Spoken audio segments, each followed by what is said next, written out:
All right, let's see how the voice holds up for this one. NHL regular season recap, night 150, a whole bunch of games on today's Saturday slate, and we start with the Islanders. Oh, the voice is already going. The Islanders taking on the Ottawa Senators. Matt Martin with the opening goal in the first, Tkachuk and Palmieri trading goals in the second, and then Grigg, a second from Tkachuk, and a tying goal with 38 seconds to play from Bo Horvat that forces OT, but then in the overtime, it's a completion of the hat-trick effort from Brady Tkachuk, his 30th of the year, and it ends up being a 4-3 win for the Sens. The Islanders do get a point from this one, which helps their playoff race, but of course, they would much rather have the two with teams like Detroit, Buffalo, Devils, Washington, Penguins all playing today, trying to catch up to them, so they'll take the one. They would have liked the two. Senators get it done here. 4-3 in overtime is the final. The Red Wings hosting the Sabres, and this was one of the other really big games today. Tage Thompson opens the scoring in the first period, and then from there, it's pretty much all Red Wings. Fisher and Kane scoring in the second period. Sprong and Raymond scoring in the third period. UPL was still pretty good, but not nearly as good as James Reimer was. They face one shot difference here. UPL 22 of 25, Reimer 25 of 26. Not overly high shots for either of these two teams, but Reimer able to get the job done, and of course, a little bit of goal support from his guys in red. This snaps like a 6-game losing streak for the Wings, ones they needed really, really bad. I think they're now ahead of the Islanders once again, so we'll see if they're able to continue this or if they slump right back below them. But for today, it's a big, big 2 points over a team chasing them down 4-1 over Buffalo. The Penguins taking on the Rangers, and a pretty explosive first period in this one with Ludwig, Kakko, Fox, Rust, and Panarin all scoring in the first. That makes it 3-2 Rangers after one. Lars Eller would tie it about halfway through the second, but Panarin would score his second, and Zibanejad would add his first of the game to make it 5-3 headed to the third, where Keandre Miller and Chris Kreider both score again for the Rangers, and Puustinen scores for the Penguins. Simply not enough from Tristan Jarry tonight. He got plenty of goal support. They outshoot New York 38-28, but not enough for the victory here. Panarin was fantastic. 3 assists on top of his 2 goals. Keandre Miller, 2 assists as well.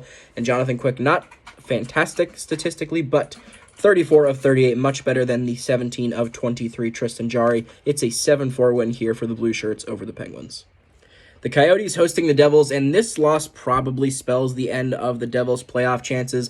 They give up 3 early on in the first to Arizona. DeSimone does score in the second to bring it back to 3-1, but Keller with the empty netter in the third. The 3 first-period goals from Moser, Genther, and Cooley.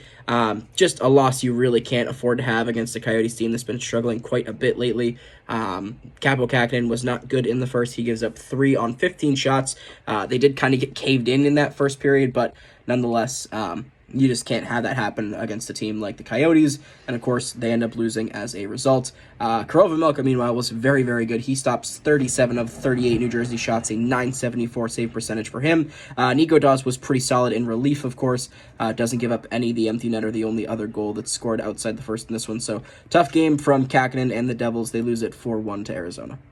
The Battle of Florida, the Lightning taking on the Panthers, and the Bolts' early dominance powered them through this victory, largely thanks to Steven Stamkos. He had 2 goals and 2 assists in the first 27 minutes of this game. He scores the opener just 20 seconds in. Mikey Eyssimont scores 13:21 into the first. In the second, Darren Radish with his 5th of the year, and then Stammer with his 2nd of the game. 6:59 in, it's 4-0 Lightning. Pretty early here, but Tkachuk and Reinhart score in the middle of the second frame to make it a 4-2 game. Sam Reinhart would score once again with about 4 minutes to play in the third, but they're not able to tie it up. Nikita Kucherov, his 40th of the year, is the empty netter, and it's a 5-3 victory here for the Bolts. Vasi was very busy tonight. He faced 50 shots from the Panthers, stops 47 of them. He very much looked to be back in form, while Bobrovsky looked like the bad side of Bobrovsky, 11 of 15 for a .733 save percentage. Definitely not his best night, nor the best night for the Bolts, but they can thank their goalie for this one. It's a 5-3 final in favor of the Lightning. The Bruins hosting the Flyers, and this one ended up being a wild game, specifically in the third period. Both teams trading goals in the first and second. Paling and Geekie in the first, Farabee and Coyle in the second, and then all hell breaks loose in the third.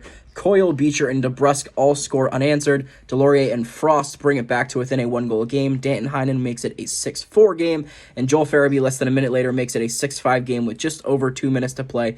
Full fucking chaos in this third period. The Bruins, though, hang on to the lead by some miracle. It's a 6-5 victory. Neither goalie was very good. Swayman, 24 of 29. Sandstrom, 24 of 30. The one extra shot here for the Bruins is the difference maker. A wild game, super entertaining. And yeah, not really too much else to say in this one. Coyle with 2 goals, DeBrusk goal and an assist, Zaka, pretty solid game. Just wild game. 6-5 Bruins is the final. The Flames taking on the Canadiens, and after a rough week last week, the Flames bounce back and get a nice little 5-2 win here. Dustin Wolf with his second consecutive solid game, 36 of 38 for him, a .947. Backlund, the lone goal in the first, he scores again in the second, and then it's Pospisil, Caulfield, and Savard. 3-2 headed to the third, but Kadri and Miramanov both scoring early on in the third in the first 4 minutes, and that would end up sticking to our 5-2 score. Caden Primo, not so great tonight, unlike his last game. 23 of 28 for an .821, and again, Wolf was very solid. 36 of 38 for a .947, and of course, the 2 points. The Leafs taking on the Hurricanes, and this one was pretty quiet in the first period, and then in the second and third, everyone kind of took off. Tavares, Nylander, and Robertson scoring in the first 12 minutes. It's 3-0 Leafs about halfway through the game, but before the period ends, Martinook with his 12th of the year, and then with literally like 2 and some change seconds to go, Seth Jarvis on the power play makes it a 1-goal game. David Kampf would score on a breakaway about 3 minutes into the third to make it 4-2, but in the last minute and 30 seconds, Sebastian Aho scores twice to tie the game up, and then, of course, in typical Leafs fashion, they find a way to lose this one. It does extend to a shootout. Jake Gensel, his first kind of goal as a Hurricane. It doesn't really count, but it is the game winner here. Both goalies pretty solid, actually identical numbers. Kochetkov and Sammy both 36 of 40 for 900 save percentages, and Kochetkov just the one extra save in the shootout makes the difference. It's a 5-4 choke job for the Canes over the Leafs. The Sharks taking on the Blue Jackets, far and away the most irrelevant game of the night. Boone Jenner in the first, Nylander, Zetterlund, and Gaudreau in the second, Henry Thrun and Alex Nylander once again in the third on the empty net, and it is a 4-2 victory for Columbus. Daniil Tarasov, very, very good in this game. The Sharks, for maybe the first time all year, like heavily outshoot a team, 41-20. And Tarasov just goes crazy, 39 of 41, a .951 save percentage, while Magnus Krona continues his on-off play. Tonight, 16 of 19 for an .842, simply not good enough for the win here. Neither of these teams care about the 2 points whatsoever. Columbus will take the emotional win, but of course, San Jose benefits from being that much closer to Macklin Celebrini. It's a 4-2 victory for the Blue Jackets. The Kings taking on the Stars in a pretty dominant early game here by Dallas ends up carrying them through this game. Thomas Harley, Craig Smith, and Wyatt Johnston scoring in the first period, 3-0 after one. Jamie Benn adds one more in the second to make it 4-0. Kevin Fiala would score one in the third, but that would be the only goal the Kings scored. It's a 4-1 final here for Dallas. Wedgwood, 27 for 28, a .964. He was very good tonight. Dave Riddick, meanwhile, 25 for 29 for an .862. He was not great, but of course, they need a little bit more goal support to make this game happen. It's a big win for Dallas. I believe they move into first in the Central for the time. Or no, they're still third in the Central. Colorado, playing right now, could move into first in the Central. Winnipeg holding on to it right now. We'll see what happens in the Avs game. But for now, Dallas with a big 2 points, 4-1 over Los Angeles. The Blues hosting the Wild, and this one was a bit of a tighter game than I probably anticipated. The way the Wild have been playing lately, I kind of expected them to walk away with this one. But Jordan Kyrou scoring the first goal 5.5 minutes into the second. We head to the third, where it's Shen, Rossi, and Kaprizov all scoring. We're knotted up after regulation, and in the overtime, we have no more goals. In the shootout, Matt Boldy, Braden Shen, and Jordan Kyrou once again are the goal scorers here for St. Louis, and they wrap it up in the shootout. It's a 3-2 victory for them. The Wild still secure a point, though, but a big 2 points here for St. Louis. Both goalies were pretty solid. Binnington, 22 of 24 for a .917. Fleury continues to be really, really good over his last 6 or 7 games. 35 for 37, a .946, but just not quite good enough for that second point. Both of these teams, of course, wanted the win, but relatively happy with the result. Minnesota still just ahead of St. Louis in this Central race, and they're not too far behind Vegas, depending on what all happens tomorrow night. But for now, the Blues with the 2 points, Minnesota with one. It's a 3-2 final in the shootout. The Canucks hosting the Capitals, and Brock Besser gets the first goal in this one, but in the second period, it's Willie and Ovi that both score. It ends up being just a 2-1 final between these two teams. Kind of a surprisingly low-scoring game. Lindgren and DeSmith, of course, the two goalies. Charlie Lindgren goes 21 for 22, a .955, while DeSmith 22 of 24 for a .917. Again, not a lot of shots in this one, kind of to be expected between these two teams. Vancouver not known for getting a ton of shot quantity. Of course, the Caps definitely not known for that. Despite that, they do outshoot Vancouver by just the 2, and they get the 2 points in regulation, which doesn't matter as much for this circumstance, but they definitely take the 2 points. They're now just a few back of that last wildcard spot. It's a big 2-1 win over a very, very good Canucks team. 2-1 is the final. The Oilers hosting the Avalanche in a potential preview of the Western Conference Final, and this game lived up to all of the expectations. Both goalies were fantastic.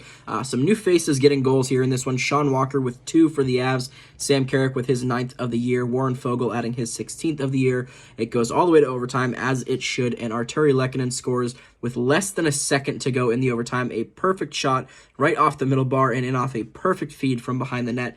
And it's a 3-2 overtime win for the Avs. I would love to see 7 games of this series. Stuart Skinner, 40 of 43 for a .930. Georgiev, 32 of 34 for a .941. Again, both goalies were fantastic in this one. Some unreal saves. All the big guys looked pretty good despite not putting up a ton of points. But in the end, the Avs do get it done. It's a 3-2 victory, and they hang on to that first spot in the Central Division.